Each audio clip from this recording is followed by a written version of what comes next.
Tomorrow marks the 20th anniversary of the deadliest terror strike on US soil. The 9/11 attacks changed security, travel, and the way nations tackle terrorism. Memories of that dark day remain raw, especially for survivors. William DENSELOW reports. A series of strikes on American soil, unparalleled in scale and impact. The events of 9/11 are firmly burnt into US history and the minds of those who survived. It got pitch black dark in a hurry. Obviously, it was at that point that the South Tower had been collapsing.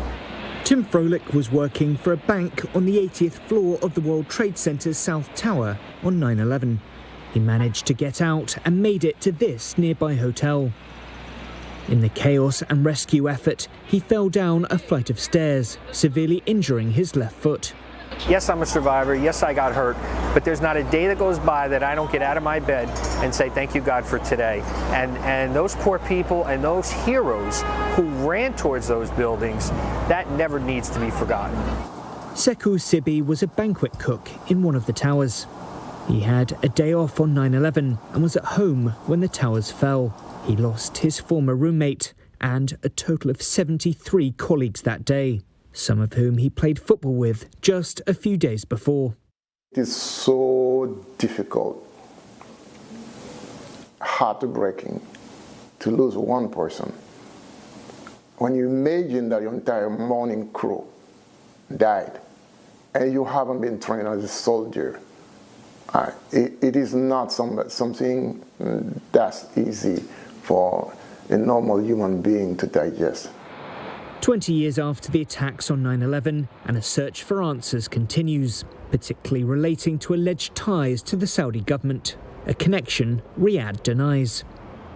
Facing pressure from survivors and victims' families, President Biden has called for the declassification of documents relating to 9/11. The executive order requires them to be reviewed and made public over the next 6 months. FROLICH believes greater transparency is vital if the country's to truly learn from what took place 2 decades ago. We need the facts and we need the truth. And then we can go out and we can all gather again and we can talk about what specifically happened and who did this to us and how much our country has changed as a result of what they did. The quest for information continues, but the human toll of 9/11 is very much known. For those impacted, the events of that day and the memories of those lost will never be forgotten. William DENSELOW, CNA, New York. On tonight's episode of CNA Correspondent, we'll have more on the September 11th attacks and how it remains one of the most pivotal points in history. Tune in to CNA this coming hour. That's 9 p.m. Singapore, Hong Kong time. You can also catch it on CNA's video on demand, CNA Insider, YouTube and MeWatch.